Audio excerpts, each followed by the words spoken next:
My naam is Talana Meyer-Morkel en vandag gaan ons saam gesels en dink oor kinders en tieners en die verskillende spiritualiteitstipes wat elkeen van hulle het. Hierdie kinders is gewoonlik in jou groep. Die bekende Forrest Gump het gesê, "Life is like a box of chocolates. You never know what you're going to get." En dieselfde kan gesê word vir kinder- of tienerkleingroepe. Daar word 'n groep by jou ingedeel en jy weet nie eintlik wie of wat jy gaan kry nie. Dit is egter nie net enige boks sjokolades nie, dit is 'n boks Smarties. Een van die hooffokusse wat ons het by kinder- of tienerkleingroepe is om 'n ruimte te skep waar hulle 'n godsbelewenis, 'n ervaring of 'n ontmoeting met God kan hê. En mense ervaar God en aanbid God op verskillende maniere. Vandag gaan ek met behulp van my Smartie boks vir jou verduidelik wat die 4 tipes spiritualiteitstipes is en hoe jy jou groep op so 'n manier kan inrig dat elkeen ervaar dat hulle met God connect. Onthou asseblief dat hierdie spiritualiteitstipes nie rigied is nie. Die doel is nie om kinders in 'n boksie te plaas nie, maar eerder om beter te verstaan hoe mense verskil. Soos ek gesê het, is daar 4 spiritualiteitstipes waarmee ons te doen kry en daarvoor het ons 4 kleure uitgekies. Ons kry hierdie kleure ook in die Smartie boks. Die eerste kleur is blou en dit is gewoonlik die spiritualiteittipe wat meer met die kop te doen het. Ons praat van 'n kop spiritualiteittipe. Wanneer ons hoofsaaklik identifiseer met die blou Smartie, is dit gewoonlik die van ons wat ander mense peper met vra, ons wil feite hê, ons wil die waarhede ken. Dit is belangrik om te verstaan en dit is vir ons belangrik om kennis op te doen. Oor die algemeen hou hierdie groep daarvan om Bybel te lees, verder te leer en 'n spesifieke roetine te volg. Dit is gewoonlik die gefokusde kind of tiener wat aandagtig saam met jou deur die les werk. Die tweede Smartie is rooi en dit is hartspiritualiteit. Die van ons wat met hartspiritualiteit identifiseer, fokus hoofsaaklik op verhoudings en hoe ons in en deur ons verhoudings met mekaar en met God 'n pad stap. En hoe ons God in hierdie verhoudings beleef.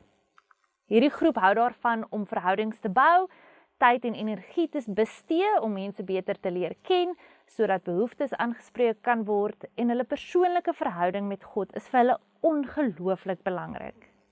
Dit is die kind of die tiener wat van die begin van die groep af gesels oor wat die naweek gebeur het, vra oor ander mense se naweekplanne en sommer net spontaan deel en spontaan verhoudings bou. Hulle is gewoonlik ook baie nuuskierig oor wat in jou as mentor se lewe aan die gang is. Die derde Smartie is die bruin of groen Smartie en dit verwys na handspiritualiteit. Dit is die van ons wat spesifiek vir God beleef deur diensbaar te wees. Ons beleef vir God die beste en aanbid vir God deur iets prakties te doen. Dit is die groep van ons wat vinnig optree in gehoorsaamheid en nie 'n geleentheid mis om betrokke te raak by 'n uitreik of by 'n projek of 'n inisiatief van die kerk nie. Die groep glo dat geloof prakties 'n verskil in die wêreld moet maak.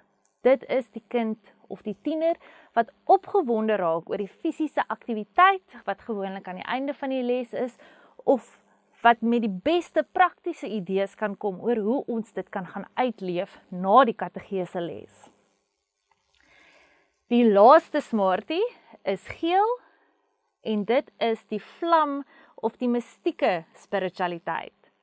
Dit is die een wat so bietjie meer fokus op God wat misterieus is. Dit is die van ons wat God in God se grootheid en misterie beleef. En as jy in die geel groep is, wonder jy oor die moeilike vrae spesifiek en kan jy vir ure lank luister en gesels oor hoe God anders verstaan en gesien kan word deur verskillende mense. Hierdie groep is gemaklik om net stil te wees en te luister en dalk vir God te ervaar in 'n lied of in 'n kers wat aangesteek word. Dit is ook die groep wat vir God die beste in die natuur beleef.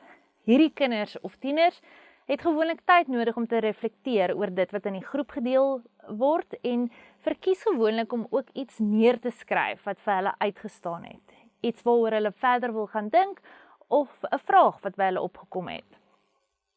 Iets waarvan ons bewus moet wees, is dat ons gewoonlik geneig is om vanuit ons eie spiritualiteit 'n groep aan te bied. Ons fokus dan op hoe ons vir God ervaar en vergeet dat daar ander kinders of tieners in ons groepe is wat God op 'n ander manier ervaar. So hier is 'n paar vrae en tips wat vir jou kan help om seker te maak dat jy al die spiritualiteitstipes in jou groep betrek. As jy 'n groep het met kopspiritualiteit kinders in, wat jy waarskynlik gaan hê, gaan jy 'n bietjie meer agtergrond moet gee oor die teks. Jy gaan 'n paar feite moet noem en dalk 'n geskiedkundige storie vertel of die geskiedenis van die teks moet verduidelik. Jy kan vra soos, wat het jy geleer uit die teks of in die diens, of wat leer ons oor God? Dit gaan oor wat is die kennis wat ons nou opgedoen het. Met hart, die hartspiritualiteit, fokus spesifiek vir hierdie kinders op die verhoudings binne in die groep. Die verhoudings wat hulle met mekaar het, maar ook die verhouding wat hulle met jou het. Groepsbesprekings is bitter belangrik vir hierdie groep, sowel as geleentheid vir getuienisse en die deel van stories.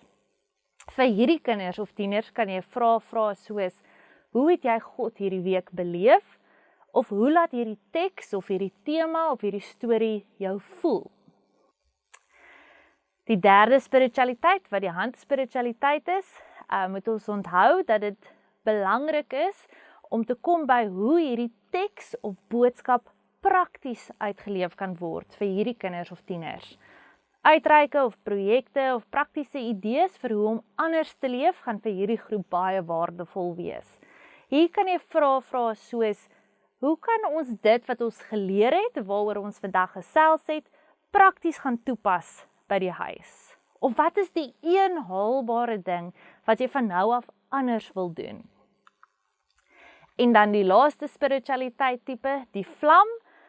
Hierso kan jy genoeg ruimte los vir stilte, vir refleksie, vir musiek, vir kersse aansteek en vir die kinders wat vir God deur die vlam spiritualiteit beleef, ruimte gee om net te wonder, om net vir God te beleef. Hier kan jy ook vir hulle aanmoedig om twyfel te verwelkom. Fokus baie spesifiek vir hierdie kinders op simbole en rituele in jou groep. Jy kan vra soos, hoe beleef ek vir God deur hierdie woorde? Of watter vraag gaan by my bly nadat ons hier vertrek? Onthou, jy kan nie altyd alles vir almal wees nie, maar jy kan elke smartie in jou boks waardeer vir wie en wat hulle is. Kies doelbewus verskillende vrae en elemente vir verskillende byeenkomste vir jou groep en wissel dinge gereeld af. Dink kreatief oor die ruimtes wat jy gebruik en hulpmiddels. Ter afsluiting, gebruik gerus nou hierdie vrae om verder te dink oor jou eie spiritualiteitstipe en te gesels oor hoe jy meer spiritualiteitstipes in jou groep kan betrek.